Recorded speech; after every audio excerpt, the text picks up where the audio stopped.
vai iniciar os trabalhos do painel de mediação do nosso evento de arbitragem e mediação na nova lei de licitações.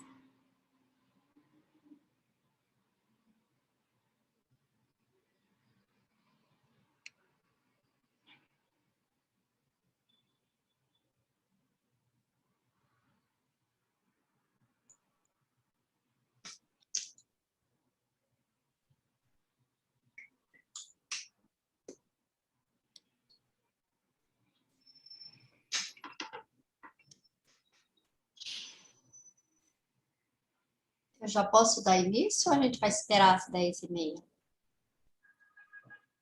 Doutora Vera, caso já queira começar a abertura, o nosso TI já iniciou a gravação. Caso queira começar agora, pode iniciar.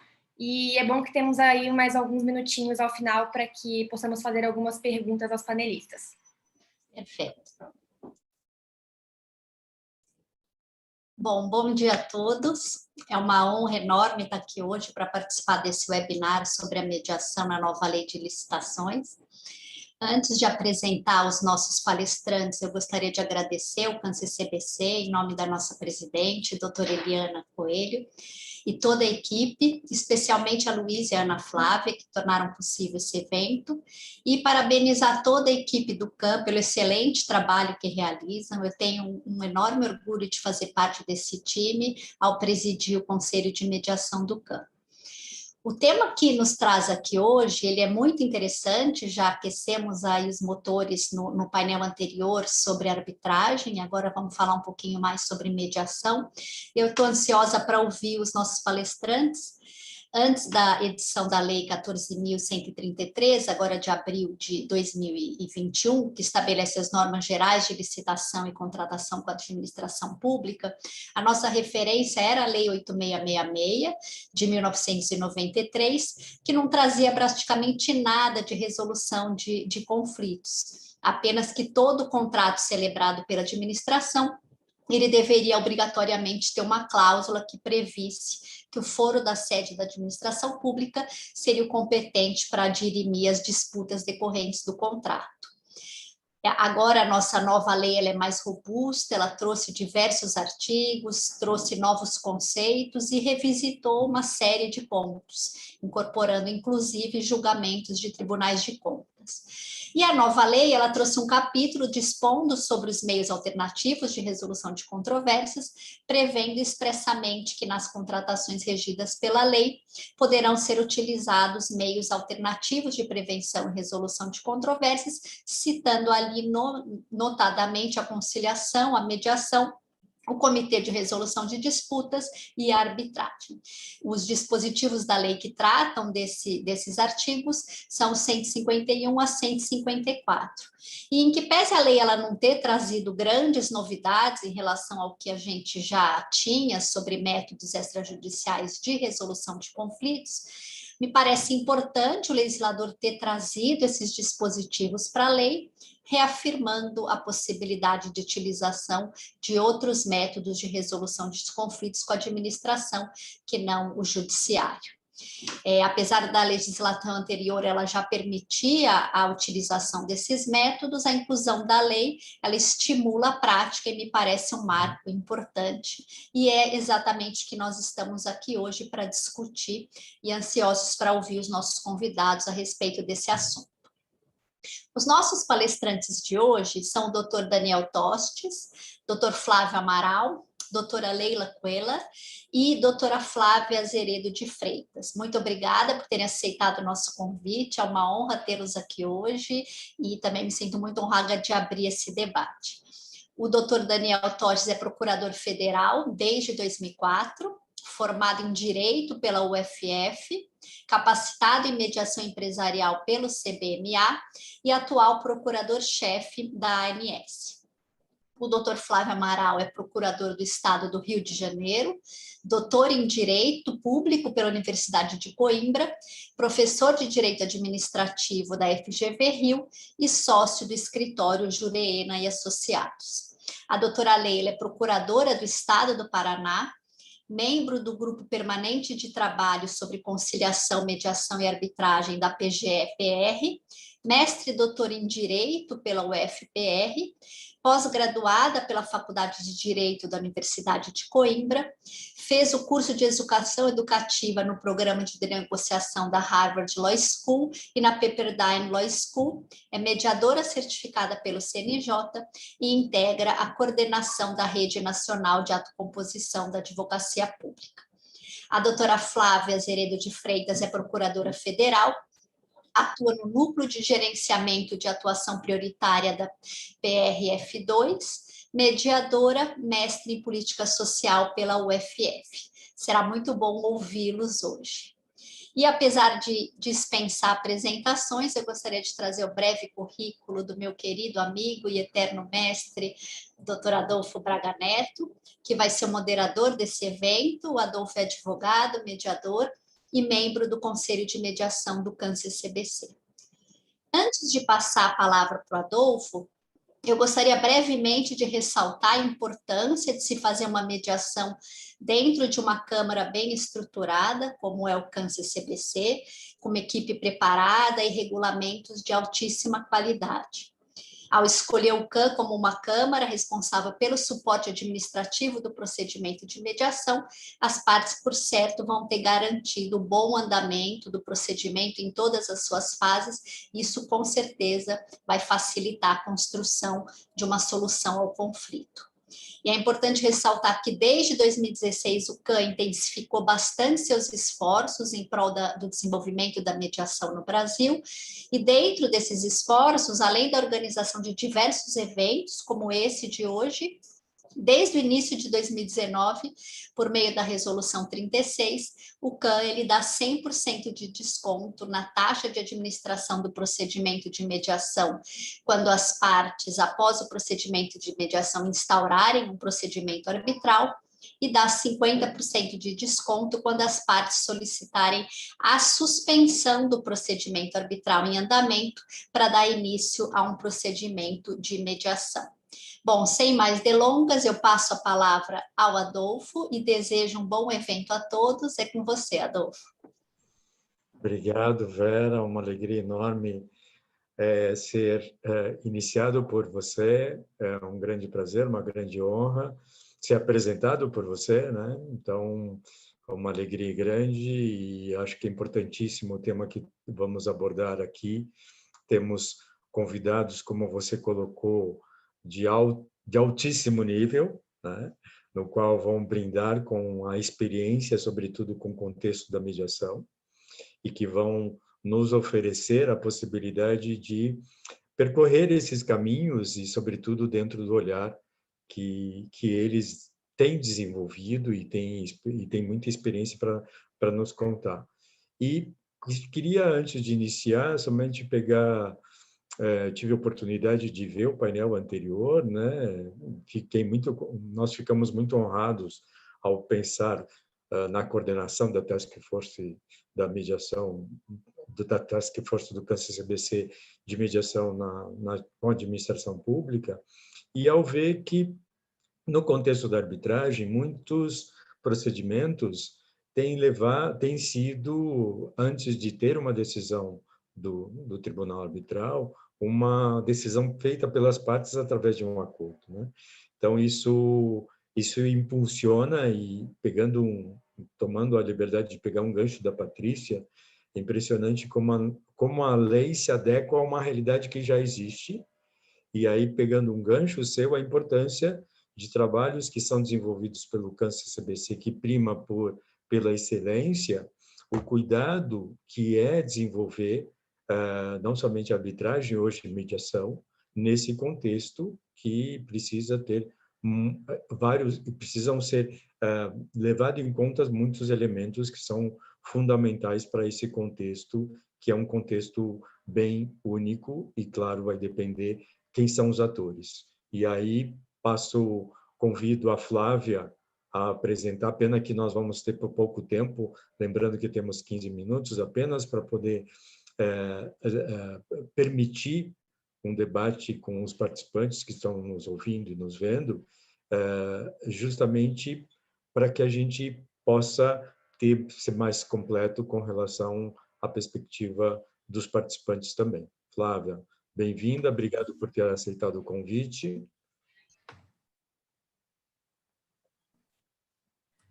Bom dia a todos. Obrigada, Adolfo, pelo convite. É uma honra estar aqui com vocês e dividir essa mesa virtual, né, com pessoas que tanto prezo e estimo, as quais, tal como eu, acreditam na efetividade dos métodos consensuais de solução de conflitos. Agradeço especialmente o Adolfo, uma pessoa muito querida e grande mediador, pelo convite, a CAN-CCBC, na pessoa da Vera Monteiro, pela iniciativa de promover esse evento, um tema tão atual quanto relevante, né? E, naturalmente, agradeço a todos aqueles que reservaram um tempo de suas rotinas e estão aqui nos assistindo e ouvindo. Particularmente, fico muito feliz de estar na companhia dos meus colegas da Advocacia Pública, a Leila, o Daniel, o Flávio, porque o assunto em debate, a adoção da mediação pela administração pública em termos de licitações e contratos, para efetivamente se tornar uma realidade em nosso país, ela necessita ser ensinada, ela necessita ser estimulada e incorporada na rotina administrativa. E, para tanto, a atuação dos advogados públicos ela será fundamental para a consecução desse mistério. Afinal, serão eles quem redigirão as cláusulas que permitirão a utilização da mediação nos contratos administrativos. Serão eles para quem serão dirigidas as dúvidas sobre a aplicabilidade da mediação no caso concreto, à luz da legislação de regência. Serão eles quem provavelmente conduzirão os primeiros treinamentos no âmbito dos órgãos públicos para dotar os servidores públicos das noções básicas de métodos autocompositivos de solução de conflitos, e serão eles quem, provavelmente, ainda na fase da pré-mediação, assumirão a função de problematizar com o gestor público os riscos e os benefícios da mediação. Então, para além da relevância em se analisar as hipóteses legais em que a mediação poderá ser adotada, né, ou mesmo para além da relevância em se definir o escopo das câmaras públicas de autocomposição de conflitos e apontar eventuais caminhos para se evitar uma superposição ou uma divergência de atribuições entre elas, penso que, de início, né, e aqui eu aproveito minha condição de primeira palestrante do painel, de que devemos trazer ao conhecimento público uma importante noção. A mediação, ela só existe por conta das ferramentas que lhe são próprias. Ela não é um método vazio, né? A sua riqueza, ela reside justamente na diversidade de ferramentas que o mediador se vale para servir de facilitador de diálogo entre partes em conflito, e assim fazer com que elas cheguem, por elas próprias, a um acordo. Então, uma vez que a revogação da legislação anterior à nova lei somente se dará daqui a 2 anos, ou seja, nesse período se admitirá que as entidades licitantes optem pela aplicação da antiga ou da nova legislação, creio que se parece complicado agora aplicar a mediação, né, tal como o mecanismo adequado de solução de conflitos aos contratos atuais ou em vias de serem assinados. Se parece complicado porque a Câmara do ente federativo não está em funcionamento, porque os servidores não estão devidamente treinados, porque não há regulamentação que autorize a contratação de uma câmara privada para essa finalidade, e dentre outras questões e dentre outras dúvidas que podem surgir, penso que seja adequado aproveitar esse meu tempo de fala e participar a vocês que a incorporação de algumas ferramentas da mediação na rotina administrativa já será um grande passo rumo à institucionalização deste método no âmbito da administração pública. Então, dito isso, vou me ater agora em linkar alguns aspectos, disposições da nova lei de licitações, com ferramentas próprias da mediação, para que vocês possam compreender esse meu raciocínio. Antes, porém, vale aqui um registro importante. A mediação é um método adequado para a solução de conflitos entre partes que possuem uma relação continuada ou um vínculo anterior. Esse é o conceito de mediação que a gente extrai do artigo 165 do Código de Processo Civil. Portanto, vocês já podem observar a importância da adoção da mediação em matérias de contratos administrativos. A administração e administrado são parte de uma relação continuada, que podem perdurar por 5, 10, 30 anos ou mais. Do mesmo modo que você, uma pessoa física, buscará uma relação produtiva e não conflituosa com aqueles com quem mantém uma relação continuada, não haveria de ser diferente com a administração pública, não é mesmo? Então, adentrando nessa análise pontual de alguns preceitos da Lei 14.133, em contejo com as ferramentas da mediação, me chamou a atenção o quanto a nova lei conta com disposições as quais, para o sucesso da sua implementação, dependem de habilidades conversacionais. A mediação é o método em que o protagonismo é exercido pelas partes em conflito, né? As quais necessitam manter um diálogo produtivo para chegar a um acordo. Assim, ferramentas de comunicação usuais na mediação, como a escutativa, a identificação e desconstrução de impasses, a transformação de relatos negativos ou acusações em preocupações, em necessidades desatendidas ou em valores de interesse comum, ainda que sua aplicação seja de atribuição inicial do mediador, elas podem sim ser adotadas pelas pessoas em geral no aprimoramento de suas habilidades conversacionais. A administração pública, ela é formada por pessoas, né? Tal como os administrados os são. Então, quando eu vejo na lei dispositivos como o artigo 81, que trata dos procedimentos de manifestação de interesses, que objetiva a propositura e a realização de estudos, investigações, levantamentos e projetos de soluções inovadoras que contribuam com questões de relevância pública, como não atribuir importância ao necessário diálogo de aprendizado que a administração deve travar com o administrado? E para que ela tenha condições de expor adequadamente a sua compreensão sobre o objeto contratado, para participar seu entendimento sobre ter havido um descumprimento ou inexecução contratual. Afinal, estão em jogo questões de relevância pública e a administração não poderá falhar na consecução desse mistério por inaptidão dialógica com o particular.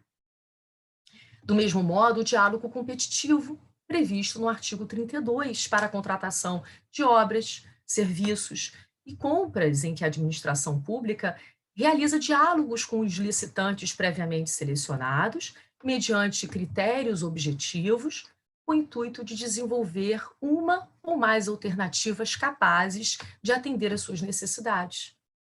Aqui, novamente, não apenas nas reuniões, a que alude o inciso 6º do parágrafo 1º desse artigo, como em toda a execução contratual, os servidores e agentes administrativos responsáveis pela licitação e acompanhamento da execução deverão ser capacitados para expressar essa habilidade cognitiva de forma mais adequada e efetiva. E o que dizer das figuras do gestor do contrato e do agente de contratação previstos no artigo 8º, parágrafo 3º, por exemplo, da lei? O gestor do contrato é aquele que acompanha a execução do contrato, enquanto o agente de contratação é a pessoa designada pela autoridade competente, entre servidores efetivos e empregados públicos dos quadros da administração pública, para tomar decisões, acompanhar o trâmite da licitação, dar impulso ao procedimento licitatório e executar quaisquer outras atividades necessárias ao bom andamento do certame até a homologação. Então, sem dúvida, a adoção por esses profissionais de ferramentas próprias da mediação no curso dessas atividades poderá ser decisivo na prevenção de um conflito, ou ao menos na minoração dele. Então, ferramentas como, além daquelas típicas de comunicação às quais me referi, também de outras naturezas poderão ser adotadas por esses profissionais, como compartilhar os objetivos de cada etapa do processo, mapear o conflito, sugerir a procura de técnicos ou especialistas, separar as pessoas do problema e criar cenários futuros, por exemplo. Particularmente nas agências reguladoras, e aqui eu aproveito a presença do meu colega Daniel Tostes, procurador-chefe da ANS, Agência Nacional de Saúde, lembra os professores Justino de Oliveira e Karine Ferreira que nessas agências é essencial que a mediação seja encarada como um aferidor do grau de eficiência das agências no exercício de suas atividades.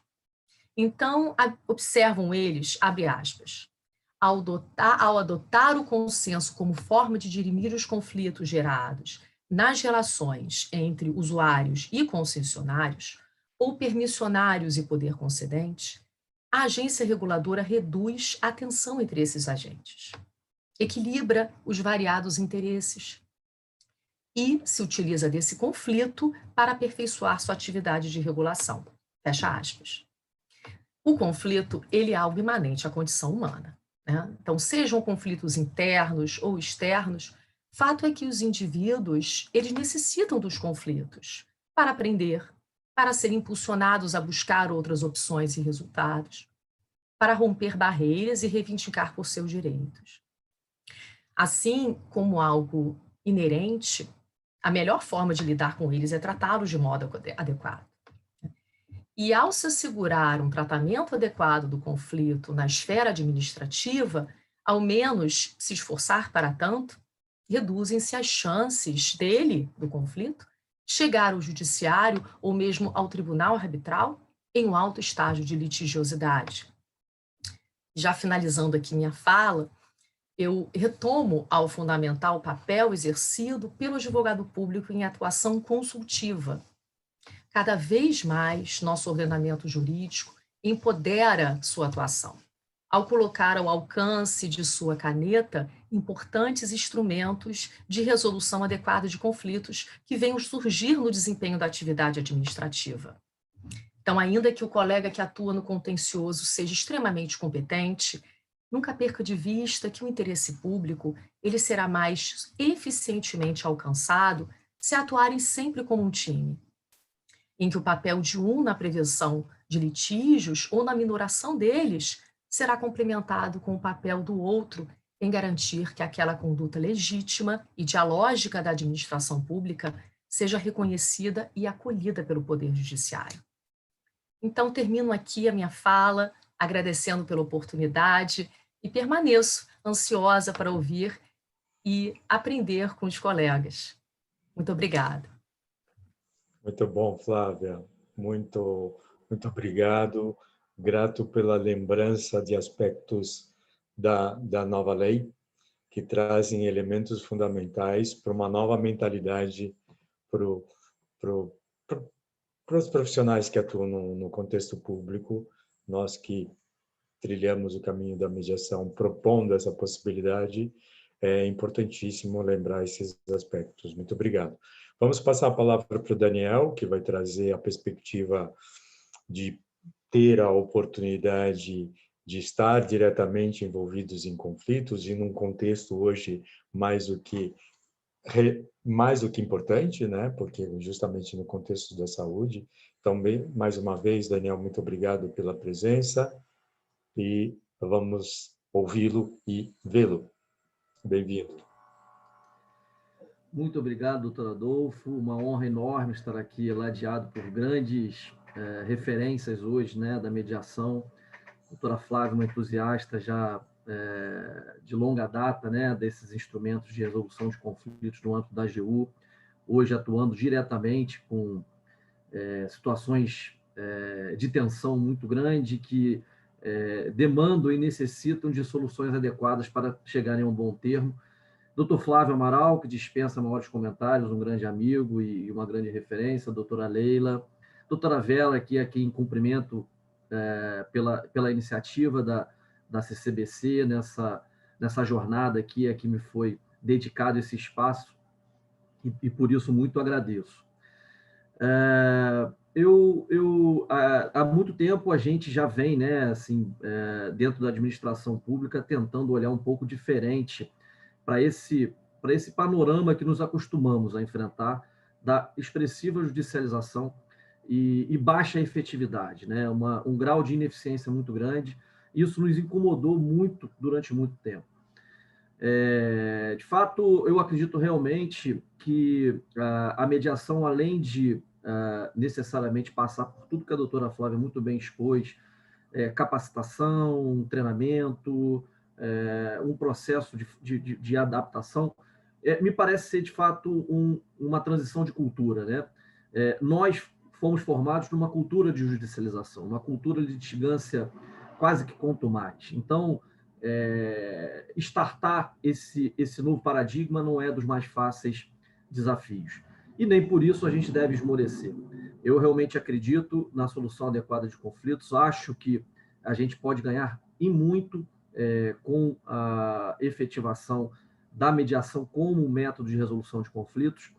E, de minha parte, eu gostaria aqui de compartilhar algumas experiências que a gente vem adotando na ANS, que já vem nos trazendo com clareza resultados expressivos que denotam a importância desses instrumentos enquanto modulador de soluções, né? Eu vou me permitir aqui, antes até de compartilhar uma pequena apresentação e singela que fiz para esse nosso evento, uma reflexão importante sobre o setor de saúde suplementar, que é o que nos afeta hoje diretamente, e que me parece fazer surgir justamente o papel da mediação. A gente, dentro até do que a doutora Flávia muito bem expôs, dentro da saúde suplementar hoje, a gente tem um segmento claramente desalinhado, conformado por atores que invariavelmente são submetidos a uma relação continuada, cujos interesses são flagrantemente antagônicos. Então, me parecem claros ali os elementos típicos de um papel da mediação, né? Interesses dentro de uma relação continuada e claramente antagônicos, um setor desalinhado, um setor que, de fato, não consegue dialogar, e o resultado, o reflexo direto disso é uma expressiva judicialização na saúde suplementar. Dados do CNJ demonstram que, enquanto para a maior parte dos segmentos a judicialização de 2005 a 2017 teve uma elevação de 50%, na saúde, e aí incluída a saúde suplementar, esse percentual chega a 170%. Então, a gente tem aí, me parece, um retrato muito claro da necessidade de experimentarmos novas técnicas de resolução dos conflitos dentro da saúde suplementar. Feito esse pequeno registro inicial, eu vou me permitir compartilhar com os senhores aqui uma pequena tela. Eu peço apenas para que... Já está sendo objeto de visualização? Eu não sei se eu consegui ainda... aqui. Sim, Daniel. Já conseguiram, né? Aham. Perfeito. Então, bom, a ANS já... Perdão. Desculpa, só um detalhe. Se você puder pôr no módulo de apresentação, tá, fica mais visível. Eu estou tentando aqui a apresentação. Pronto. Foi? Foi. Bom, já de algum tempo para cá, a ANS vem experimentando, salvo engano, desde 2011, um modelo de atuação fiscalizatória muito mais adequado do que apenas o processo sancionatório, né? Então, a ANS instituiu o que se chamou de notificação de intermediação preliminar, que é justamente uma interseção, né? E aí exercendo o seu papel aqui de equidistância, né, das partes envolvidas dentro da regulação do setor, a ANS se coloca numa posição aqui claramente de consenso, né, de intercessora na formação de um consenso de conflitos que surgem dentro da saúde suplementar. E aí, com clareza, a gente verifica aqui, dentro da relação existente entre operadoras de plano de saúde e consumidor, onde se posiciona aqui a NIP, né, uma interseção em que a ANS fomenta a composição voluntária do conflito surgido por ocasião de uma negativa de cobertura ou de uma negativa de uma informação. A resolução, a NIP, ela conceitualmente tem um papel de resolução extrajudicial de conflitos, é um processo de trabalho totalmente automatizado que objetiva a solução consensual entre consumidores e operadoras de planos privados de assistência à saúde. E aí eu acho que a gente tem uma sincronia muito clara com o que a doutora Flávia expôs anteriormente, porque, dentre os vários objetivos da ANIP, eu considero como fundamentais o de resolver extrajudicialmente os conflitos entre os operadores e consumidores de plano de saúde, redefinir o processo de trabalho de fiscalização da ANS, e aqui me parece fundamental a gente perceber a mudança paradigmática cultural em relação ao papel da ANS, o exercício do poder e das prerrogativas da ANS. Incrementar a eficiência, né? Naturalmente, a gente tem como um desafio muito grande aumentar a eficiência dentro do escopo institucional da ANS, implementar uma nova metodologia de análise das demandas de reclamação de consumidores, zelar pela proporcionalidade regulatória e conferir maior legitimidade e transparência regulatória. E aqui eu acho importante a gente fazer também uma reflexão de que a gente, enquanto administração pública, a gente percebe com muita clareza que, de um tempo para cá, a sociedade começou a procurar com muito mais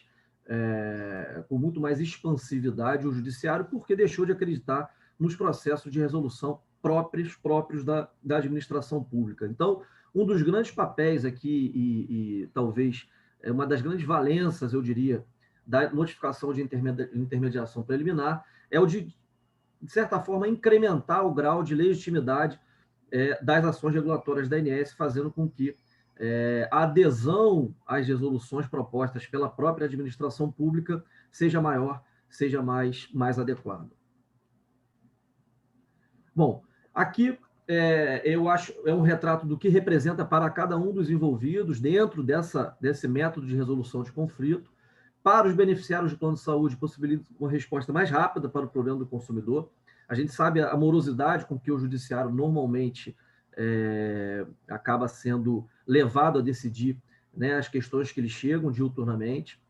E a partir de uma reclamação feita pelos canais de atendimento da ANS, uma notificação automática é enviada à operadora, que tem até 5 dias úteis para responder ao usuário, nos casos de demandas assistenciais, e até 10 dias úteis em casos de demandas não assistenciais.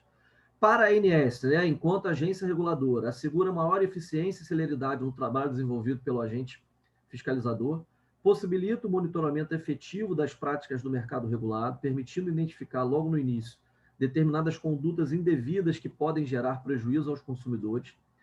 Os dados provenientes da mediação, e aqui faço um parênteses para deixar bem claro que não considero esse instrumento instituído pela ANS tecnicamente mediação, muito embora para nós na administração pública o que importa são os resultados obtidos e não efetivamente as nomenclaturas utilizadas. Serve de insumo para indicadores e programas de diversas áreas. Isso serve, por exemplo, para classificar as operadoras dentro do setor de saúde suplementar. A gente tem um indicador geral que se chama IDSS, isso classifica e torna mais competitivo o mercado regulado, fazendo com que os consumidores tenham acesso a melhores informações em torno de determinadas operadoras. E para as operadoras de plano de saúde, é um instrumento indutor de boas práticas no setor, possibilita o equacionamento de problemas decorrentes de situações particulares com repercussão coletiva e a efetivação da reparação voluntária e eficaz, como forma menos conflituosa, reduzindo a necessidade de abertura de processo administrativo sancionador, e aqui eu vou além, diminuindo também a própria judicialização. E aqui é só um breve demonstrativo de quanto se demora até a assimilação da cultura de métodos adequados de resolução de conflito. A gente tem uma trajetória histórica aqui, desde quando instituída a ANIP, né, formalmente, em 2013, até hoje, e esse gráfico demonstra o índice de resolutividade da ANIP. Isso significa que de cada 100 demandas que chegam à ANS, né, em níveis de reclamação assistencial ou não assistencial, o índice de resolutividade nos mostra justamente o tanto de demandas que são resolvidas administrativamente, tornando desnecessária uma fuga para o judiciário. Então, aqui a gente percebe que o índice de resolutividade subiu bastante, chega hoje, em 2020, ao patamar de 91% para demandas assistenciais, o que me parece, dentro da administração pública, algo para além de satisfatório, né, em termos de resolutividade. Bom, aqui eu também achei importante trazer um pouco da referência sobre as demandas atuais, né, porque a gente está ainda bastante aflito com a pandemia que nos assolou durante 1 ano e meio e ainda assola, infelizmente, e a ANS ela acabou se preparando também adequadamente para o enfrentamento da pandemia, e hoje reserva todo um espaço próprio para o tratamento de demandas relacionadas à pandemia, e ainda assim a gente manteve esse índice de resolutividade, né? O que significa que, de certa forma, as operadoras de plano de saúde, tanto antes quanto agora na pandemia, podem ou se assimilaram a essa nova cultura e estão, eu diria, estão compliance com o novo paradigma trazido pela ANS em termos de resolução de conflito. Bom, aqui é o tanto de demandas que chegam para a ANS, eu só achei importante trazer para referência, né? A gente vê o tanto de demandas que crescentemente são devolvidas à ANS, a gente chegou no ano de 2020 a 150 mil demandas, o que revela, obviamente, o grau de maturidade do instrumento, muito embora, e aí eu faço também essa reflexão aqui, a gente não observa, em paralelo a esse crescimento, ou eu diria, a esse incremento de resolutividade da NIP, aqui eu chamando de NIP, né, a notificação de intermediação preliminar, a gente não observa uma queda na judicialização, que é bem preocupante, e talvez demonstre justamente aquele baixo índice de credibilidade e legitimidade que a administração pública goza hoje perante a sociedade. Que, de novo, o quantitativo, né, das demandas direcionadas à ANS, eu acho bastante revelador esse gráfico, porque demonstra a expressividade das demandas que são trazidas para a ANS. Foi basicamente uma ilustração do que acontece hoje. Eu achei importante trazer esse panorama bem rápido para que os senhores conheçam a ferramenta. Dentro da ANS hoje, existe uma perspectiva de regulação, e aí já encaminhando para o final, existe uma perspectiva hoje de regulamentação do relacionamento entre prestador de serviço de saúde, né? E aí, para ficar bem claro, os hospitais, prestadores em geral, fisioterapeutas, médicos, nutricionistas e operadoras de plano de saúde, e aqui eu faço também, de novo, um registro de que os prestadores de serviço de saúde, em geral, eles não estão sob a égide da regulação da ANS, isso traz uma dificuldade adicional à regulação, mas nem por isso a ANS deixou de tratar esse importante tema, porque, invariavelmente, os atores da saúde suplementar ou os prestadores de serviço de saúde, eles são também muito importantes dentro desse grande triângulo que forma o setor, e o feixe de relações ali, eu diria até o grande conglomerado de relações que envolve o setor de saúde suplementar hoje, me parece ser um embrião, ou pelo menos um insumo muito grande para a mediação. A gente tem relações das mais variadas formas, dos mais variados tipos. O prestador de serviço de saúde hoje com a operadora tem o problema da glosa, tem o problema da remuneração, tem o problema do próprio reajuste de medicamento, material hospitalar. Nossa, isso é um campo especialmente atraente para instrumentos de resolução de conflitos, e é por essa razão que a ANS, dentro da sua recomendação, vai propor, ou pelo menos vai induzir, métodos adequados de resolução de conflitos, e aqui eu já adianto que não é a vocação da ANS, ou pelo menos não temos recursos para que, humanos, logísticos, de estrutura, para que suportemos essa nova carga, né, em termos de resolução de conflitos, e a ideia seria justamente fazer, tal como o Tribunal de Justiça faz hoje, o credenciamento de câmaras para que esses conflitos entre prestadores de serviço, saúde e operadoras de plano de saúde sejam melhor resolvidos, diminuindo a judicialização, promovendo maior eficiência no setor e trazendo, em última análise, valor e saúde para o beneficiário, que é o grande escopo institucional da ANS. E com isso, eu aqui, por hora, me despeço, agradeço de novo a oportunidade e fico, obviamente, à disposição para os esclarecimentos que se fizerem necessários. Obrigado, doutor Adolfo. Obrigado. Nós que agradecemos, Daniel. Simplesmente muito bom ver, sobretudo concretamente, informações do movimento pelo consensualismo que já está desenvolvido na ANS. Então, é muito bom ouvir, e, sobretudo, esse final, com essa abertura, com possibilidade de parcerias, né, podemos dizer assim, credenciamento com instituições. Isso nos dá, permite a possibilidade de pensar o quanto é importante, eventualmente, disseminarmos cláusulas que proponham a possibilidade da administração com da mediação com a administração pública, né? Então, fico muito contente, parabéns pelo trabalho que está sendo desenvolvido e esperamos que nós, pelo Campus SBC, possamos contribuir cada vez com maiores possibilidades, sobretudo em contratos administrativos, que é o nosso foco principal. Então, sem mais delongas, vamos ouvir, nós saímos agora um pouco do cenário federal, né? Agradecendo mais uma vez a Flávia e o Daniel por nos brindarmos com a perspectiva mais macro, mais federal, e vamos olhar um pouquinho o contexto estadual. Então, vamos agradecer a presença da Leila já de cara, e Leila, por favor, você de casa, por favor, fique à vontade. Muito obrigada, Adolfo.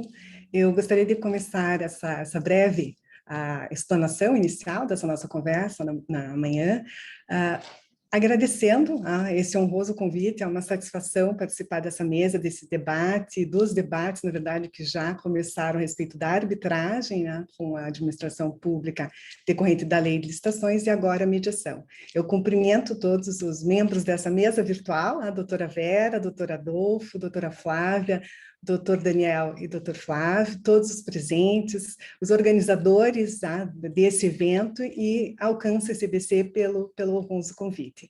Parabenizo também os expositores que me antecederam pelas exposições. Creio que as nossas falas hoje, no decorrer da manhã, elas acabam sendo, de certa forma, complementares, né? Alguns pontos nós retomamos até por necessidade de contextualização, mas acho que elas são complementares em termos de ideias e de apontar, talvez, pontos para reflexão conjunta de todos nós, tá? Então, coube, nessa minha fala, tratar um pouco, ou mencionar um pouco sobre a lei de licitações e as previsões sobre os métodos adequados de conflitos, em especial a mediação, do ponto de vista de uma advogada pública estadual, né? Foi nesse contexto, mais ou menos. Considerando, inclusive, o tempo de que dispomos e a natureza do evento, eu tomei a liberdade de dividir a minha exposição em três etapas. Tá? Numa fase inicial, apenas trazendo alguns breves comentários sobre as previsões da Lei de Licitações e Contratos de 2021 sobre a mediação. Num segundo momento, falando um pouquinho mais do âmbito ou as esferas onde estão sendo utilizadas as mediações, ou podem ser utilizadas em relação aos contratos administrativos, consoante diz a Lei 14.133 de 2021, e, por fim, elencar, apontar alguns desafios iniciais para a administração pública, mas não só para ela, para a efetiva utilização da mediação prevista na Lei de Licitações e Contratos Administrativos. Tá? Então, pois bem, em relação a esses meus breves comentários iniciais da lei, embora durante essa manhã alguns temas já tenham sido levantados, eu acho importante reiterar o quadro geral em que se insere a lei de licitações nesse tema. Então, nós temos visto, e esse é de conhecimento amplo o fato, nós temos visto nos últimos anos não apenas a previsão legislativa, mas também a utilização crescente desses métodos adequados de solução de conflitos, que a lei denominou alternativas, como uma alternativa ao judiciário, mas hoje muito mais entendidos como adequados, apropriados à solução do conflito e eficientes. Quando a gente fala de administração pública, a gente também não pode esquecer esse conceito, que já foi retomado hoje até.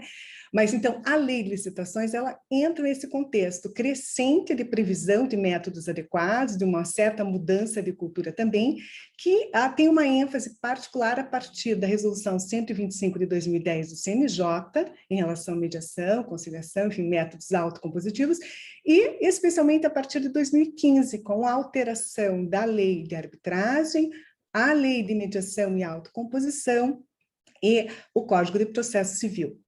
A partir daí, vários diplomas, e eu cito apenas a título exemplificativo, 2 deles recentes que previram.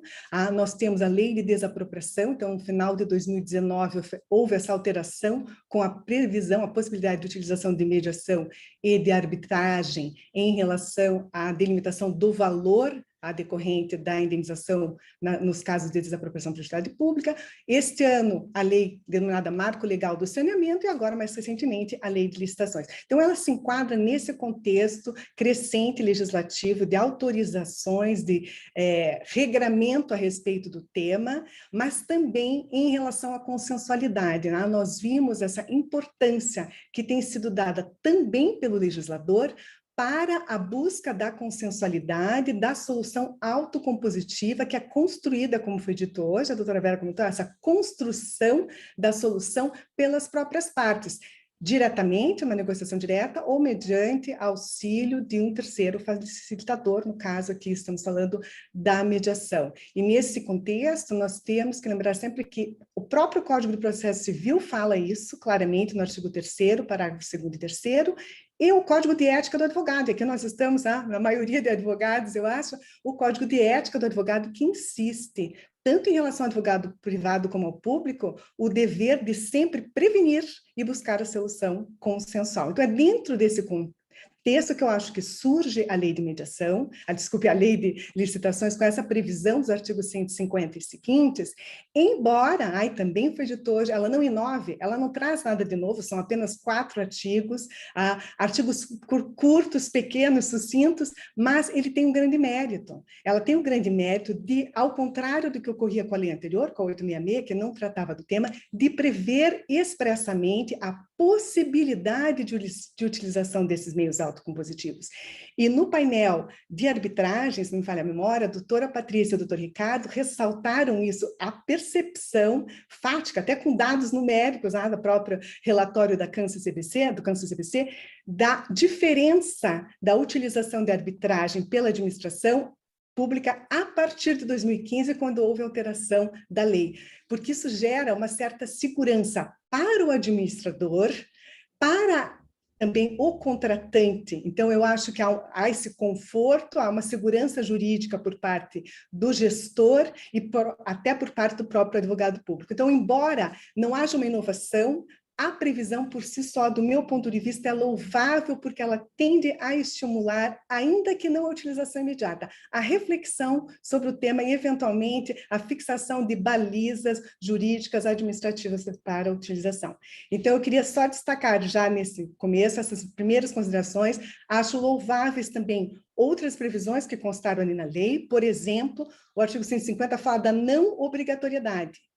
Ele apenas indica a possibilidade de utilização e também apenas exemplifica os métodos que podem ser utilizados. Acho essas 2 previsões importantes porque, da própria natureza dos meios adequados de solução de conflitos, cabe à administração, no caso dos contratos administrativos, estamos falando, à administração, ao advogado público avaliar, no caso concreto, no contrato concreto, no conflito concreto, qual o método que é o mais apropriado para aquele caso, que pode ser a mediação, pode ser a arbitragem, pode ser dispute boards, pode ser a via judicial. Então, por isso, acho importante essa previsão da possibilidade de não obrigatoriedade que deverá ser analisada.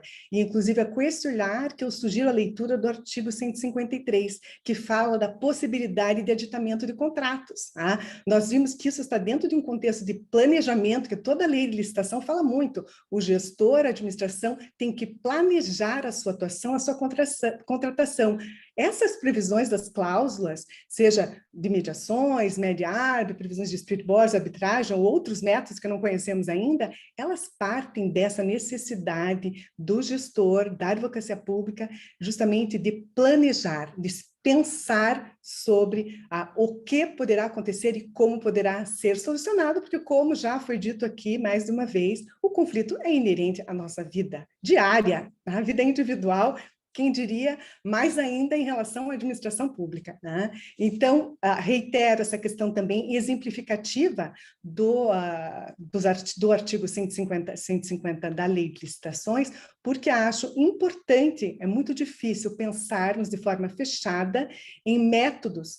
Outros métodos poderão surgir, nós poderemos pensar em escalonamento, em fusão de métodos, ou como as próprias cláusulas escalonadas de MED-ARO, por exemplo, em outros outros institutos que já existem em outros países, como nos Estados Unidos, ou até mesmo no que se costuma falar de DSD, Dispute System Design, ou seja, um desenho de um sistema de prevenção e solução de litígios. E aí também eu já pego um gancho para um próximo elogio para a lei, porque a lei não fala só em resolução, ela fala em prevenção. E isso é muito importante. Em termos de administração pública, essa valorização do consultivo, das advocacias públicas, mas do próprio planejamento da administração pública para evitar justamente a judicialização e evitar que alguns conflitos surjam. Alguns naturalmente surgirão, mas que alguns outros tipos de conflito surjam. Então, essa gestão adequada,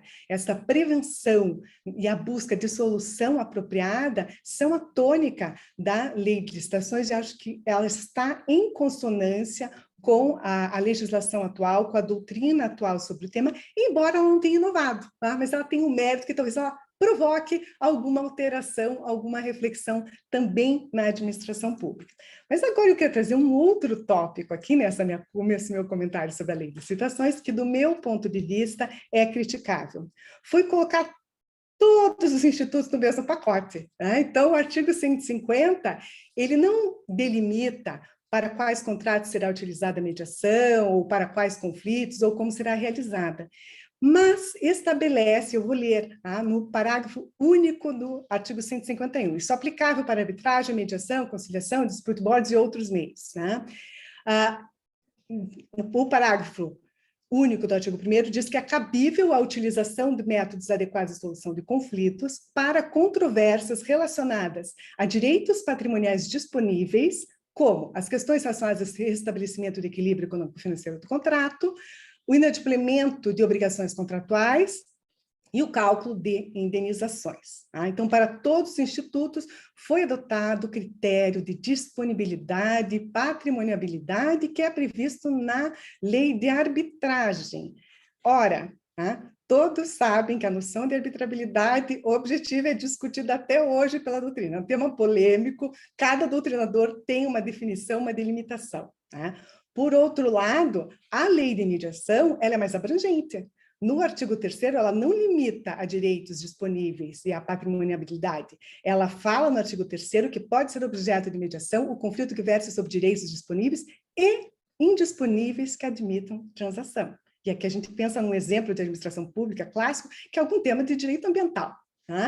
Então, do meu ponto de vista, acho que a lei falhou em em tentar delimitar e delimitar usando um conceito que é justamente até hoje debatido na doutrina. Então, acho que caberá nesse ponto a nós também a missão de avaliar para cada método de solução de conflito, realmente quais os contratos que se adequam, quais os tipos de conflitos, não se atendo a essa disposição que me pareceu um pouco limitadora do artigo 151.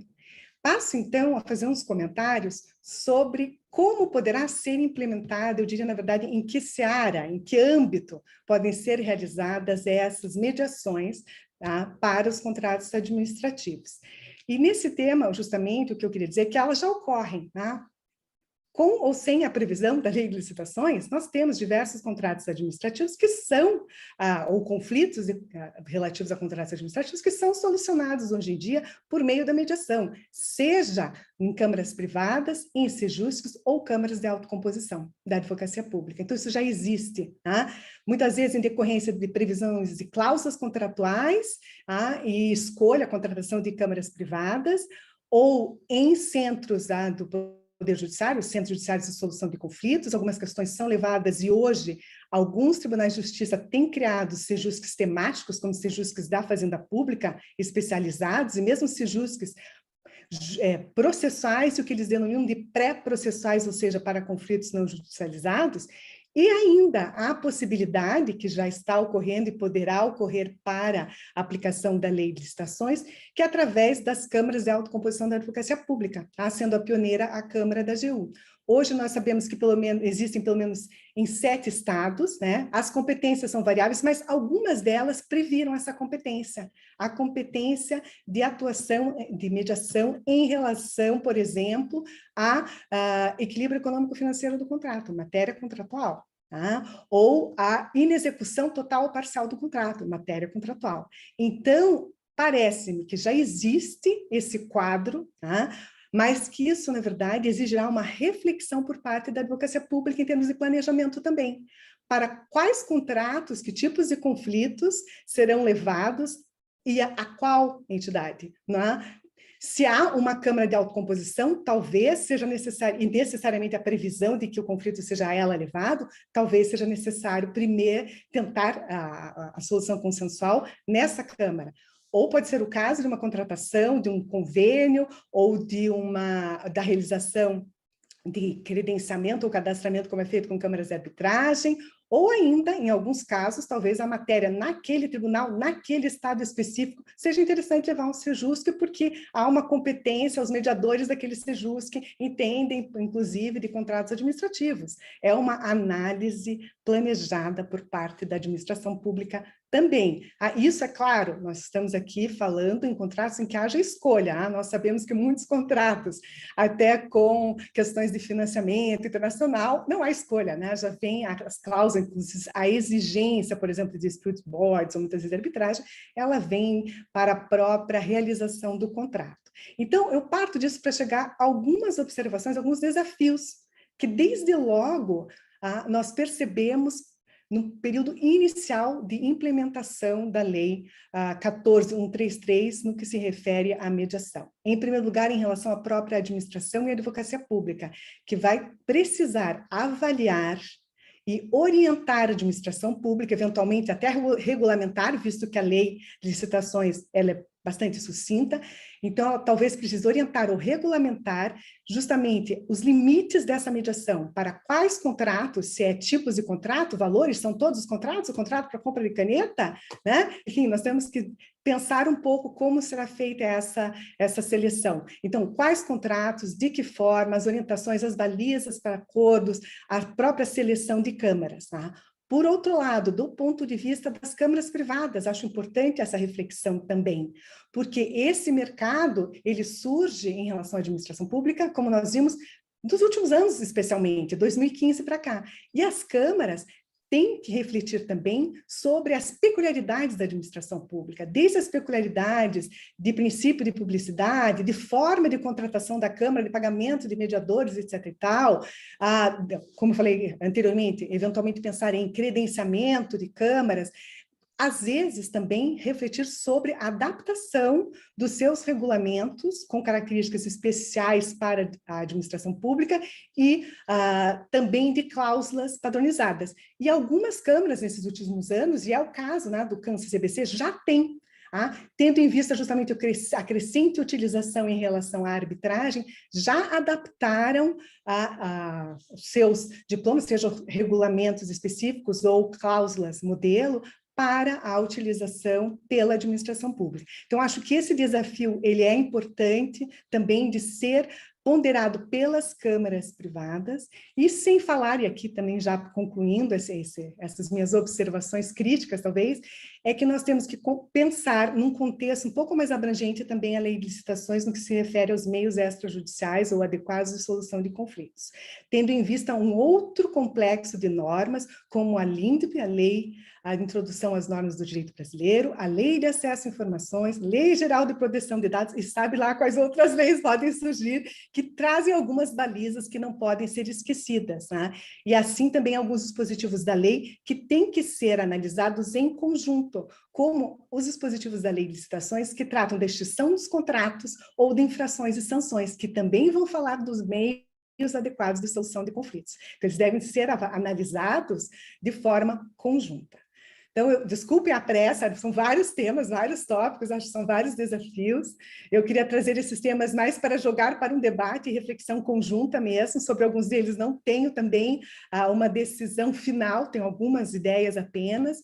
Eu queria concluir, na verdade, assinalando que acho importante essa previsão expressa, acho importante esse debate de nossa parte. Acredito que para a construção e efetiva aplicação da lei, todos nós temos um papel bastante relevante, podemos contribuir de alguma forma. Então, eu gostaria de finalizar reiterando meus agradecimentos pelo convite, agradeço na pessoa do Dr. Adolfo, parabenizando o CCBC, os organizadores e expositores, e agradeço a todos pela atenção. Obrigado, Leila. Muito bom a sua contextualização em função da legislação, em função da evolução, né, que a nossa legislação oferece, é super oportuno, porque isso explica todo o movimento de uma nova lei na área de licitações, que na verdade era necessária, porque estávamos remetendo a uma lei da década de 90, né, a 8.666, né? Então, era mais do que necessário no momento em que tudo está sendo desenvolvido e, com certeza, como estamos num país positivista, muito embora se reporte ou se reforce o que está sendo já desenvolvido, né? Porque temos experiências várias, mesmo antes da lei de mediação, mas isso, com certeza, dá mais segurança para o agente público, né? Então, muito obrigado. Convido, mas também já agradeço ao Flávio por estar conosco. Flávio, rapidamente, vamos ouvi-lo e vê-lo. Obrigado por estar conosco. Bem-vindo.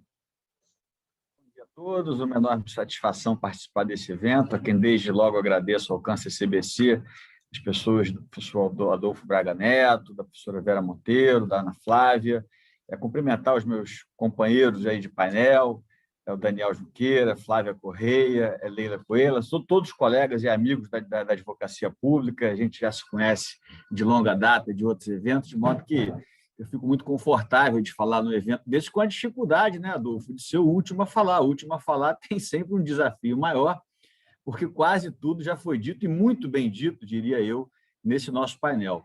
Mas eu queria, aqui, a propósito desse tema, que é muito interessante, da mediação dos contratos administrativos, dar um passo atrás e tentar contextualizar a mediação nos contratos administrativos a partir de uma nova base axiológica e valorativa do direito administrativo do século XXI. O direito administrativo ele foi naturalmente forjado a partir do que a gente aprendeu, estruturando na França, né, com ideias de autoridade, de impositividade, de unilateralidade, e isso instruiu e orientou vários institutos do direito administrativo, designadamente os contratos administrativos, que naturalmente nascem com uma assimetria a favor da administração, que, com vistas a funcionalizar interesses públicos, tem determinadas prerrogativas que, no contrato privado, elas não acontecem. Alteração lateral do contrato, aplicação de sanção, inoponibilidade de exceção de contrato não cumprido, ou seja, características muito próprias desses contratos. E a gente vem percebendo cada vez mais, não só em matéria de contratos, mas que o direito administrativo passa a ter hoje uma nova base valorativa e um novo modo de agir, que é a consensualidade. Consensualidade ela é transversal, ela alcança vários institutos do direito administrativo, modificando uma lógica de atuar da administração que passa a ser cada vez mais baseada no diálogo, na negociação, na flexibilização e na participação ativa do administrado. Então, portanto, a ideia é que o Estado perca um pouco essa prepotência, essa arrogância estatal de tudo definir e se coloque numa posição de maior horizontalidade. Vejam que isso não é uma quimera doutrinária, não é uma avaliação, muito embora a doutrina tenha dado uma enorme contribuição, mas o que eu quero dizer é que a consensualidade, enquanto base valorativa do direito administrativo, está colocada no direito positivo.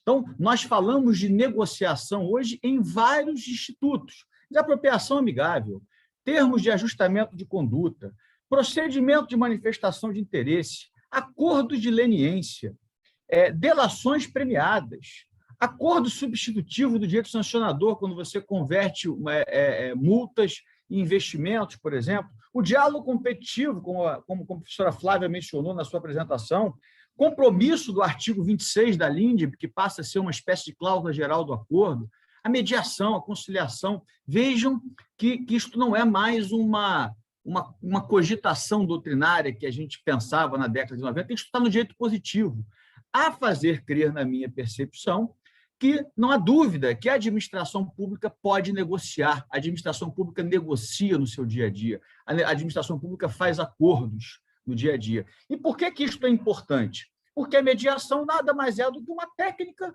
para que a gente alcance um acordo, para que a gente alcance o consenso, né? Então, nesta quadra que estamos vivendo, a alteração da lei de licitações, e eu concordo plenamente com a professora Leila, ela veio ratificar um estado de coisas que a gente já conhecia, mas é muito importante que seja dito num contexto de contratação pública, porque uma coisa é falar para pessoas e para advogados públicos que já têm afinidade com esse tema. É sempre importante lembrar que contratação administrativa é um tema multidisciplinar, envolve pessoas que não têm conhecimento jurídico, que muitas vezes sequer ouviram falar em mediação, pregoeiros, servidores. Portanto, na medida em que a lei de licitações introduz isso no dia a dia, na rotina, no cotidiano dos agentes da contratação, essas pessoas passam a entender, passam a querer saber também o que é mediação, e me parece, eu sou um otimista em relação a esse tema, que a mediação vai encontrar um campo fértil em matéria de contratos administrativos. Eu acho que contratos administrativos têm um enorme espaço que devemos ocupar exatamente a partir dessa mudança de cultura, essa mudança de base valorativa do próprio direito administrativo. Mas isso envolve, a meu juízo, o enfrentamento de alguns desafios. Nós temos desafios a enfrentar, não obstante a legislação tenha positivado já faz tempo enfim, dando segurança, maior segurança jurídica para a mediação dos contratos. Mas existem situações que precisam ser enfrentadas, e eu queria tratar rapidamente desses desafios e propor uma espécie de metodologia. Quais são os passos que a administração pública deve cogitar para operacionalizar na prática a mediação dos contratos administrativos? A primeira mudança, que é a mudança mais difícil, porque mudar a lei é mais fácil do que mudar a cultura, é a mudança da cultura do conflito para a cultura do diálogo, né? Os contratos administrativos, eles ainda são permeados por uma ideia muito adversarial. Quem trabalha com isso na advocacia pública sabe, ou seja, há uma tensão, há uma desconfiança no ambiente de negócios, que é muito ruim, né? Qualquer ambiente de negócios em que você faz, desde negócios privados a negócios públicos, o que de melhor pode acontecer é ser um ambiente pautado pela confiança, pela cooperação, né? Pela solidariedade recíproca na busca do atingimento de um fim em comum. E quem contrata, quem sabe hoje, quem trabalha com contratos administrativos, sabe que não é bem assim que funciona. Existe uma natural desconfiança entre setor público e setor privado, que é alguma coisa que nós precisamos superar. Eu dou um exemplo, não sei se em outros estados acontece, mas eu veria as discussões envolvendo o reequilíbrio econômico-financeiro do contrato a partir da Covid como um excelente espaço para a gente aplicar a mediação, aplicar a renegociação dos contratos. E, na prática, o que a gente vê é que, muitas vezes, ainda existe uma certa dificuldade de operacionalizar esse tipo de acordo no contexto do Covid, por exemplo, por uma razão que acho importante destacar aqui, que é o medo que os agentes públicos, muitas vezes, têm dos órgãos de controle. Os agentes públicos que vão, eventualmente, participar de uma mediação, ou, eventualmente, o agente público que for celebrar um acordo, ele pensa sempre se aquele acordo poderá ser questionado pelo Tribunal de Contas, se aquele acordo poderá ser questionado pelo Ministério Público ou por qualquer outro órgão de controle. Então, assim, há um certo receio em relação a essas soluções negociadas e consensuais, a fazer crer, na minha visão, é que há até um conforto maior com a arbitragem, porque com a arbitragem, por exemplo, a parte transfere essa tutela para um terceiro, né? E a decisão arbitral terá a mesma força que uma decisão judicial, e aquilo, de certa maneira, faz com que o agente público saia da rota de colisão com os órgãos de controle. Então, me parece que esse é um tema bastante importante. Quando a gente fala em mediação, quando a gente fala em acordo, esta interlocução é que, na prática, acontece este receio dos órgãos de controle. Um outro desafio que me parece importante é modificar, e falo com a tranquilidade de ser procurador do Estado do Rio de Janeiro, a necessidade de modificar um pouco a lógica da aplicação das cláusulas exorbitantes, das cláusulas assimétricas a favor da administração, que, ao longo de muito tempo, foram utilizadas a partir daquela lógica do direito administrativo francês, mas que, em grande medida, aumentam os custos de transação, porque um particular que vai contratar com o Estado, saber que ele está sujeito a uma série de prerrogativas que não são prerrogativas próprias dos contratos, e eu acredito que a gente poderia pensar, interpretando a nova lei, numa modulação de cláusulas exorbitantes. Eu não vejo a cláusula exorbitante como necessária em todo e qualquer contrato. Uma PPP eu vejo, numa concessão eu vejo, mas para comprar copo de plástico, para comprar serviços, o Estado não precisa desta prerrogativa. O Estado pode ter uma relação de maior horizontalidade com o particular. Então, eu vejo que nós precisamos ter uma nova compreensão em relação a essas cláusulas exorbitantes, que muitas vezes, na cabeça dos agentes públicos, funcionam como uma bola de segurança. Para que eu vou fazer mediação se eu tenho lá uma série de instrumentos de prerrogativas unilaterais que eu posso impor ao contratado à minha vontade? Portanto, isto precisa ser efetivamente alterado. E acho que a mediação vai exatamente facilitar esta compreensão e talvez modificar uma perspectiva de hoje, de um contrato administrativo, que já está em transição, essa mudança de compreensão, mas de um contrato administrativo que seja mais dialógico, que tente ser mais horizontalizado e que permita exatamente que nós compreendamos, eu tenho dito isso, que o contrato deve ser menos um jogo de tênis e mais um jogo de frescobol. Ou seja, o jogo de tênis, um jogando a bola contra o outro, enquanto o frescobol, as duas partes estão tentando, porque na medida em que as partes tentam executar bem o contrato, elas satisfazem os seus próprios interesses. É a teoria na análise econômica do direito dos contratos relacionais. Então, os contratos relacionais, à medida em que você cria as estruturas de incentivos corretas nos contratos, você tende, eu acho que essa é uma missão da advocacia pública, criar bons incentivos para que as partes ajam com boa-fé, para que as partes ajam com dever de cooperação, porque isto tudo induz a uma percepção, uma mudança dessa cultura que, como eu disse, é muito mais difícil do que mudar simplesmente a lei. Então, eu vejo como principal desafio, em matéria de mediação e celebração de acordos nos contratos administrativos, conferir segurança jurídica para quem está na ponta. Para o advogado público que está na ponta, para o mediador que está na ponta, para o ordenador de despesa, para o agente político que vai celebrar o acordo, porque é preciso compreender que consensualidade, que é este novo patamar do direito administrativo do século XXI, ele pressupõe discricionariedade.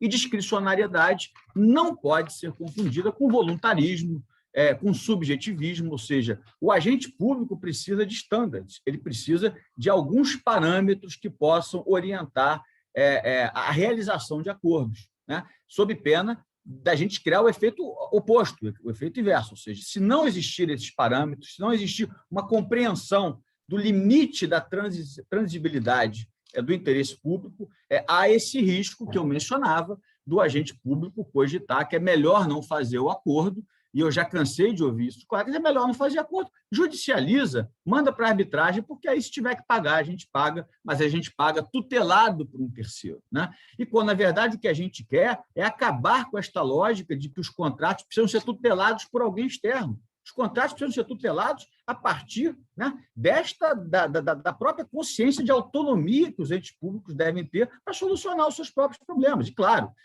eventualmente, quando o conflito for inevitável, e muitas vezes você endereça a questão para a arbitragem, você endereça a questão para o judiciário, mas sem essa percepção prévia de que eu preciso ser tutelado por um terceiro e gerar autonomia para as partes. Agora, para que isso aconteça, acho que nós vamos... E aí, que é a minha proposta, nós precisamos operacionalizar a mediação. A mediação está colocada na lei de mediação, arbitragem, na lei 14.133, mas agora me parece que os entes federativos têm um enorme espaço, e há sempre muita crítica de que a lei federal ela esgotou, ela foi exauriente, a 14.133, sobra pouco espaço para estados e municípios atuarem, a própria União. Eu acho que aqui tem um enorme espaço para estados e municípios proporem balizas para os seus acordos. Porque eu vejo, por exemplo, alguns temas importantes, e acredito que a melhor forma de pensar essas balizas era, primeiro, ter um diagnóstico. O que é o diagnóstico? É entender quais são os conflitos que hoje estão na administração pública, quais são os conflitos que estão judicializados, e, a partir do momento que se tem um diagnóstico do tipo de problema que se tem, acho que a gente vai conseguir pensar em parâmetros, em estándares que possam efetivamente melhor operacionalizar a celebração de acordos. Eu penso, por exemplo, em 5 grupos de assuntos que são comuns no dia a dia do contencioso administrativo envolvendo os contratos, que me parecem que serão campo fértil para a mediação. Atrasos de pagamento, né? Infelizmente, é muito comum que a administração pública não tenha o fluxo financeiro orçamentário para determinados pagamentos, e aí, portanto, isso gera uma demanda do particular. Então, acho que atraso de pagamento acaba sendo um campo fértil para a mediação. Os inadimplementos do contratado, muitas vezes, quando o contratado não cumpre as suas obrigações, e claro que a mediação não pode ser um caminho para perdoar esse contrato sem que o contratado tenha uma contrapartida, ou seja, isso não é uma renúncia de poder, do exercício do poder público de fiscalizar o contrato, mas, eventualmente, aquele inadimplemento pode ter um tratamento cuja consequência não seja a consequência mais radical. A aplicação de sanções, por exemplo, a gente sabe que no campo das agências reguladoras já é possível, pelos acordos substitutivos do direito sancionador, você substituir multa por investimento, ou seja, acho aqui também que a mediação pode caminhar para uma discussão envolvendo uma troca, por exemplo, de uma sanção por uma adequação no contrato, ou algum acréscimo que o contratado pode oferecer. A questão da invocação da exceção do contrato não cumprido, que é uma questão sempre muito delicada, ou seja, a possibilidade que o particular tem de suspender as suas obrigações na medida em que ocorrem atrasos de pagamento. Acredito que essa é uma questão que corriqueiramente gravita aí no contencioso administrativo e no contencioso judicial, envolvendo os contratos, e a extinção do contrato, que a própria lei 14.133 agora fala que os contratos podem ser extintos também por decisão arbitral. Isso eu falo aqui um pouco da minha experiência prática, do que eu vejo como os litígios mais constantes. Mas eu acho que, para a gente poder ter uma atuação, uma metodologia, eu acho que na administração pública a gente cada vez mais precisa tratar os assuntos com método, né? Tratar com um grau de racionalidade saindo do voluntarismo. Talvez o mais importante fosse fazer esse diagnóstico para que tivéssemos uma correta compreensão dos tipos de problema, como a professora Leila mencionou, fazer uma mediação num contrato de concessão de serviço público talvez seja completamente diferente de uma mediação num contrato de prestação de serviços ordinário. Então, a gente talvez precise separar por tipos de contrato e ter uma atenção muito grande com a redação das cláusulas. Parece que, e aí essa é uma tarefa da advocacia pública como regra, como é que a gente vai inserir as cláusulas de mediação nos contratos, quais são os parâmetros que nós vamos pensar, e acho que, pelo menos na Procuradoria-Geral do Estado, a partir de uma provocação que eu sempre fiz, até mesmo antes da LINDB, todas as nossas minutas de contrato elas são submetidas à consulta pública previamente, ou de edital. Para quê? Para que o mercado, para que a sociedade possa fazer uma crítica antes daquilo virar uma cláusula padronizada. Então, me parece que pensar em cláusulas de mediação e submeter essas cláusulas de mediação, como a LINDB já determina, a uma conversa com a sociedade, a uma conversa com outros setores da administração pública, confere maior legitimidade. Ainda é possível pensar, e aqui eu faço referência a um artigo muito bom dos professores Fernando Vilela e Gustavo Schmidt, 2 amigos queridos, que cogitam, por exemplo, e trazem aí sugestões para que seja pensada na administração pública uma espécie de comissão de negociação, que seria algo parecido com o que acontece nos acordos de leniência, ou seja, uma comissão de negociação que fosse distinta do fiscal do contrato, que fosse distinta de quem faz a gestão do contrato, para que talvez essa comissão de negociação pudesse ser o primeiro filtro em matéria de mediação, e aqui essa é uma ideia deles que me pareceu interessante, eu acho que vale a pena compartilhar quando estamos aqui nesse momento inicial. E ainda, sempre, fatalmente, teremos os advogados públicos um espaço de, muitas vezes, dar o parecer jurídico que vai orientar essas balizas.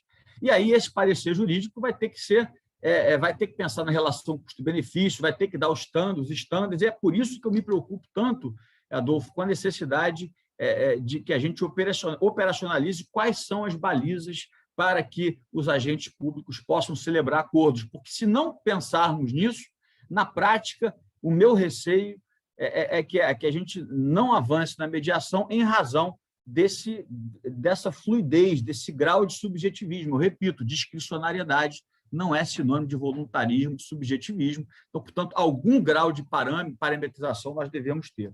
E, para terminar, rapidamente aqui a minha intervenção, eu penso que mudar a cultura também precisa ser falar com os não convertidos. O que eu quero dizer com os não convertidos? Aqui a gente tem os convertidos. Todo mundo acredita, todo mundo gosta da mediação. Os não convertidos são principalmente os órgãos de controle, que têm que compreender, e acho que cada vez mais interações com o Ministério Público, cada vez mais interações com o Tribunal de Contas, será absolutamente necessário seminários como esses, trazendo pessoas dos órgãos de controle externo, para que eles possam perceber que transacionar faz parte da vida, faz parte da administração pública. Aquela lógica ultrapassada, a meu ver, de que o interesse público é indisponível, não pode ser negociado, que a supremacia do interesse público envolve uma prerrogativa absoluta, que envolve qualquer possibilidade de acordo, está absolutamente superado. Quem trabalha na administração pública sabe que o gestor, o que ele mais faz é negociar dia a dia. Então, é o que é preciso fazer agora, esse é o grande desafio, é operacionalizar essas balizas, esses estándares para os acordos, para que a gente confira segurança jurídica para quem está na ponta. Eram essas as minhas observações, e, mais uma vez, agradecendo, honrado, o convite para participar de uma mesa tão estrelada. Somos nós que agradecemos, Flávio. Ótimo. Você traz componentes fundamentais que são justamente a perspectiva dos órgãos de controle, né? Então, são componentes que nós sempre discutimos no âmbito da nossa task force, justamente para viabilizar a possibilidade de trazer mais segurança, que é a segurança jurídica que muitas vezes o agente público ou a empresa pública ou como disse a Patrícia no início, né, a administração direta ou indireta que precisa, nesse momento, é fundamental que precise desses instrumentos para viabilizar, inclusive, o serviço público. Queria abrir para a oportunidade para todos. Eu vou tomar a liberdade de estar aqui como moderador para fazer uma pergunta, mas antes eu só queria comentar, Daniel, que a sua apresentação não foi possível porque, por a forma que está, estava a letra muito diminuta. Então, vou pedir a gentileza de você nos dar autorização para enviar depois para os participantes, para que eles possam ter a oportunidade de ler. E peço a ajuda da Vera, que a gente faça esse debate conjuntamente, Vera. Então, eu tenho algumas perguntas, várias, vi que no chat também temos, mas eu particularmente, mudando até um pouco a ordem, talvez uma forma mais provocativa, sobretudo tendo um olhar do que foi falado pelo Flávio, depois queríamos ouvir Leila, posteriormente a Flávio e o Daniel, a respeito de como vem a possibilidade de utilização de uma cláusula de uma instituição que tem já uma história e que se preocupa com a qualidade e a excelência da mediação e como poderia ser desenvolvido essas cláusulas. Eu sei que o Flávio faz referência à possibilidade de promover uma consulta pública, mas, independente disso, como vem a possibilidade de inserção num contrato administrativo, uma cláusula levando para uma instituição especializada e, eventualmente, com credenciamento, como colocou a Leila, ou sem credenciamento, enfim. Essa é uma provocação que eu gostaria de ouvir um pouquinho vocês a partir do olhar de cada um de vocês. Começamos pelo Flávio, se vocês desejarem, ou pela Leila, ou pela Flávia, ou o Daniel, como vocês preferirem. Obrigado, Adolfo. Acho que eu posso começar. Eu não vejo problema em ter essa convivência. Acho que a Leila tratou muito bem desse tema, né?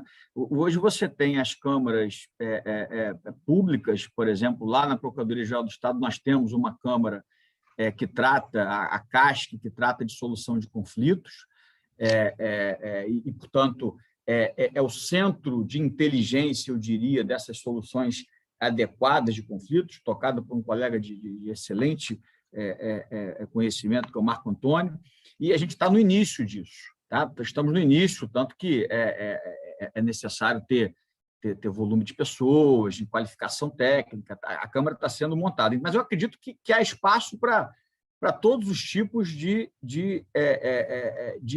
endereçamento das questões. Eu acho que, a depender, claro, da regulamentação de cada Câmara, se eventualmente a regulamentação da Câmara pública estabelecer que, com um grau de exclusividade, tudo isso deve ser endereçado para ela, e talvez sobre pouco espaço para as câmaras privadas. Eu não acho que seja o melhor caminho, porque, muitas vezes, é possível, até pelo volume de assuntos que as câmaras terão, acho que, a depender da situação, e penso que a Leila colocou isso muito bem, é preciso entender quando que vai ser. E esse é o diagnóstico, Adolfo, que eu fazia referência. Nós precisamos entender quais são os tipos de problemas e quais são os problemas que vão ser endereçados melhor para uma Câmara pública ou para uma Câmara privada.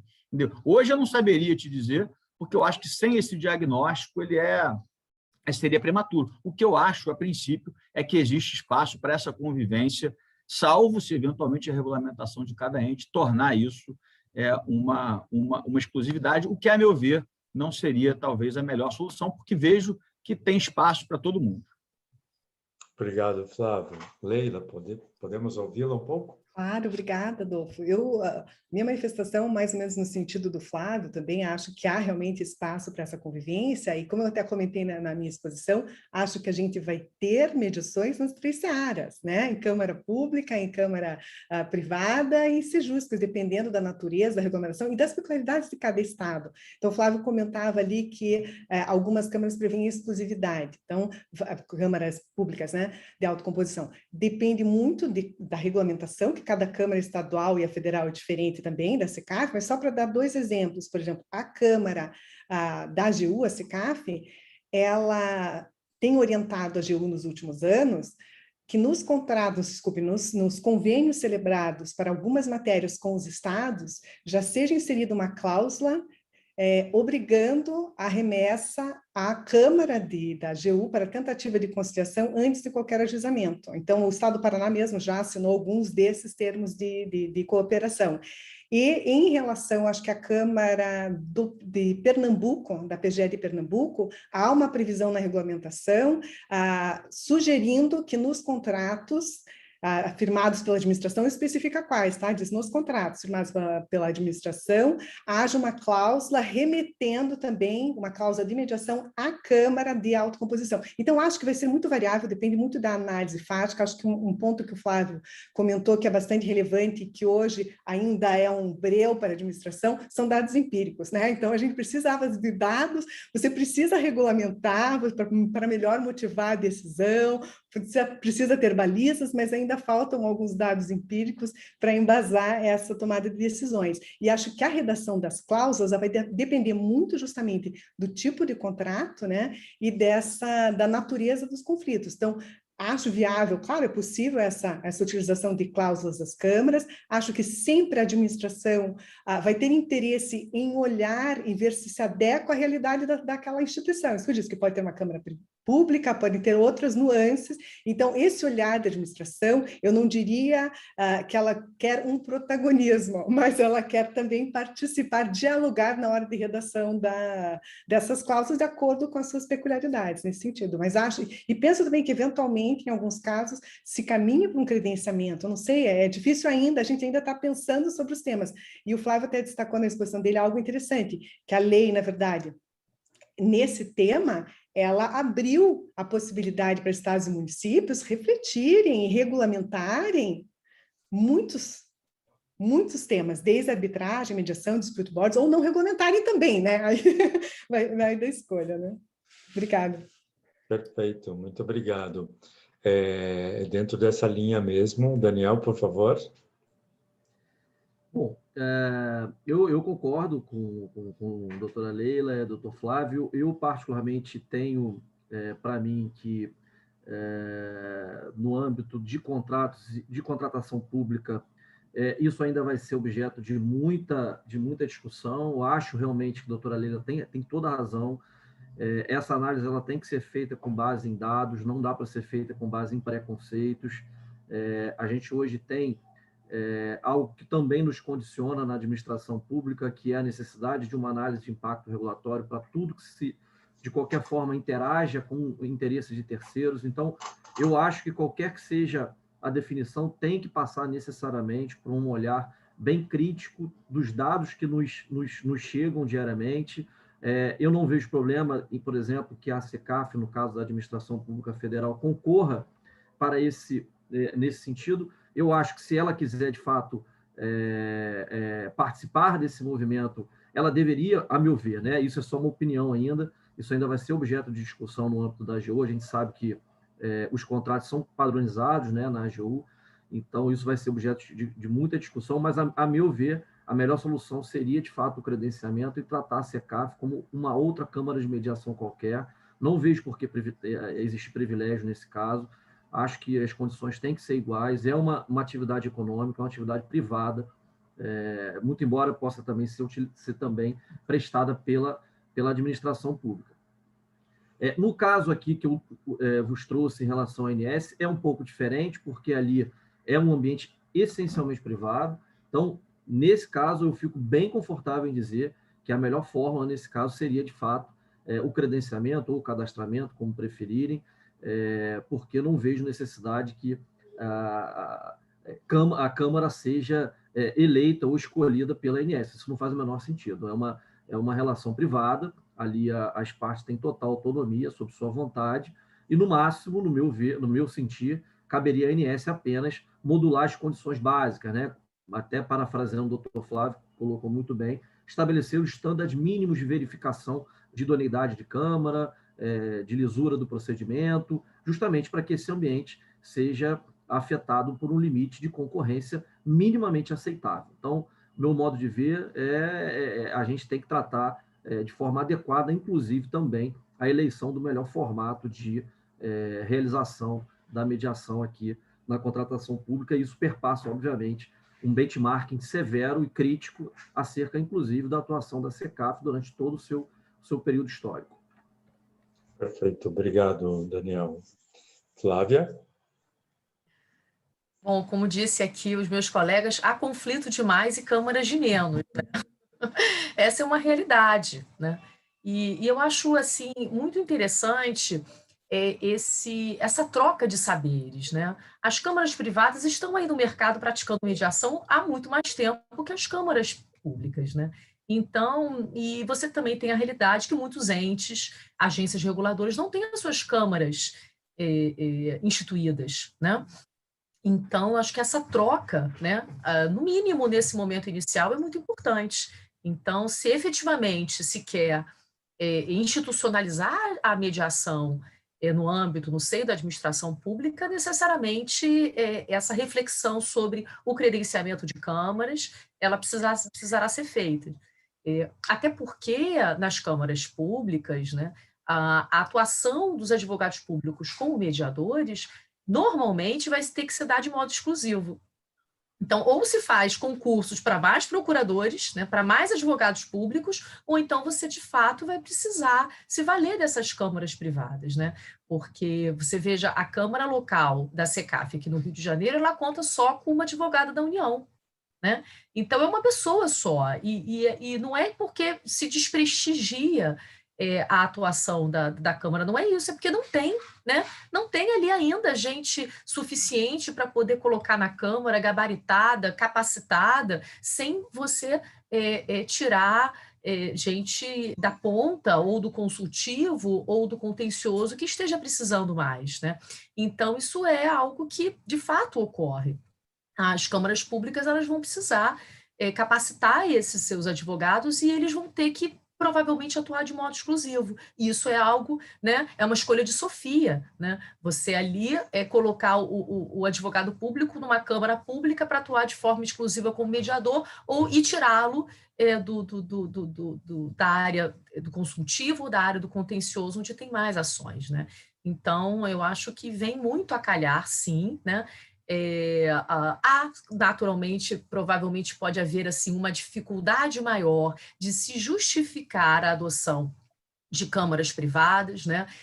Porque a administração ela pode praticar a mediação internamente, diversamente com arbitragem. Tá? Então, necessariamente, você precisa credenciar câmaras de arbitragem, porque a administração ela não faz, ela não pratica arbitragem, mas ela pode praticar mediação.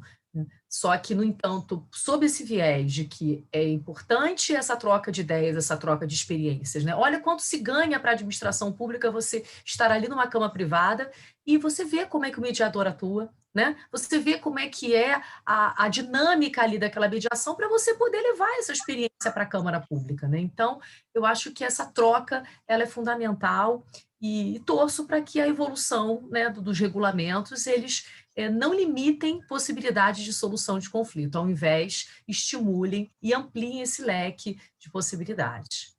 Bom? Perfeito. Obrigado.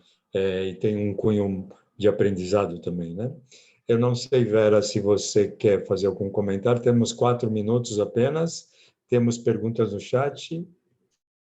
A gente tem uma pergunta, Adolfo, da Silvia, que talvez, se alguém puder comentar, acho que é uma pergunta interessante, sobre a opinião de vocês com relação ao ditamento dos contratos e escolha dos mediadores, né, nessas mediações com a administração pública. Não sei se alguém queria fazer algum comentário a respeito.